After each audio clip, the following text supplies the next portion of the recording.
Hi friends, నేను షహనాజ్. మోడీకి ప్రకాష్ రాజు ఘాటు కౌంటర్. సెల్ఫ్ డబ్బా ట్వీట్ వెనుక అసలు అర్థం ఏంటి?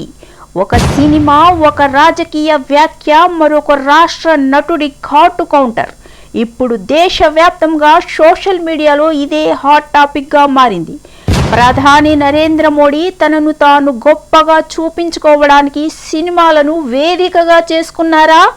అసలు 2016 నోట్ల రద్దు నిజాలను పక్కన పెట్టి తమకు అనుకూలంగా ఒక కథను అల్లుకున్నారా? ఇదే ప్రశ్నను Prakash Raj just asking self డబ్బా అంటూ దేశం ముందుకు తెచ్చారు. రణవీర్ సింగ్ నటించిన ధురంధర్ ద రివెంజ్ విడుదలైన తర్వాత బాక్స్ ఆఫీస్ వద్ద భారీ విజయాన్ని నమోదు చేసింది. కానీ సినిమా హిట్ అవ్వడమే కాదు, దానిపై రాజకీయ చర్చ కూడా మొదలైంది. ఈ చిత్రంలో 2016 నోట్ల రద్దు సమయంలో జరిగిన సంఘటనలు చూపిస్తూ కొన్ని నిజాలను, అవాస్తవాలను కూడా చూపించడం జరిగింది. అయితే విమర్శకులు మాట ఏమిటంటే, అసలు నిజాలను పూర్తిగా చూపించకుండా ఒకవైపు మాత్రమే కనిపించేలా కథను అల్లారు అని. 2016 నోట్ల రద్దు అసలు నిజాలు. 2016 నవంబర్ 8 దేశ చరిత్రలో ఒక సంచలన నిర్ణయం.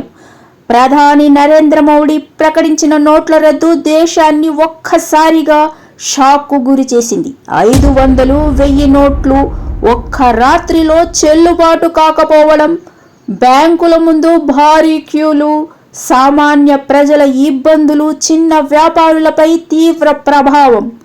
ఈ సంఘటనలు చాలామంది ఎప్పటికీ మర్చిపోలేరు.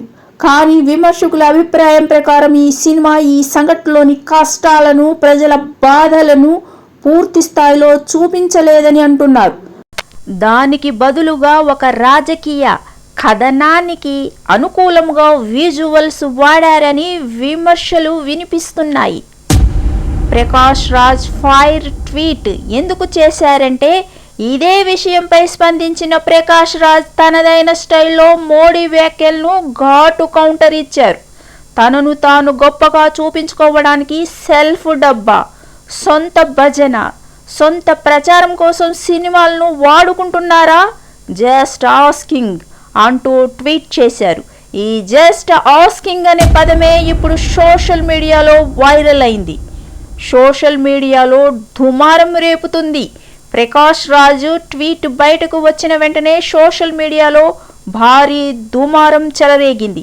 ఒకవైపు ప్రకాష్ రాజుకు మద్దతుగా నిజమైన ప్రశ్న అడిగారు అని కొందరు కామెంట్లు చేస్తుంటే, మరోవైపు మోడీ అభిమానులు తీవ్రంగా స్పందిస్తూ ఇది రాజకీయ విమర్శ మాత్రమే అని అంటున్నారు. ట్విట్టర్, యూట్యూబ్, ఫేస్బుక్ ప్రతి ప్లాట్ఫామ్లో ఇదే చర్చ. అసలు ప్రశ్న, సినిమా నిజాలను చెబుతుందా లేక రాజకీయంగా ఒక కథనాన్ని బలపరుస్తుందా? నోట్ల రద్దు వద్ద ప్రజలు ఎదుర్కొన్న కష్టాలు, బ్యాంకుల ముందు పడిన క్యూలు, చిన్న వ్యాపారుల నష్టం, ఈ కోణాలు సినిమాలో ఎంతవరకు వచ్చాయి? ఇదే ఇప్పుడు పెద్ద చర్చగా మారింది. మోడీ వ్యాఖ్యలు, ప్రకాష్ రాజ్ ఘాటు ట్విట్టర్, సోషల్ మీడియా దుమారం. ఇది కేవలం సినిమా వివాదం మాత్రమే కాదు, 2016 నోట్ల రద్దు జ్ఞాపకాలను మళ్ళీ ప్రజల ముందుకు తెచ్చిన ఒక కొత్త చర్చ. అసలు పాకిస్తాన్కు నోటు రద్దుకు సంబంధం ఏంటి?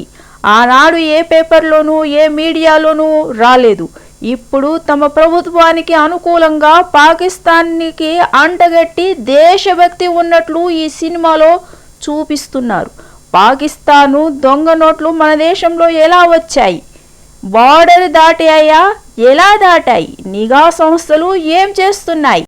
ఈ అంశంపై మీ అభిప్రాయం ఏంటి? కామెంట్లో తప్పకుండా చెప్పండి. అక్షరం నవభూమి ఛానల్ను ఆదరించండి. ఈ వీడియో నచ్చినట్లయితే లైక్ చేయండి, షేర్ చేయండి, సబ్స్క్రైబ్ చేసుకోండి. Thank you friends.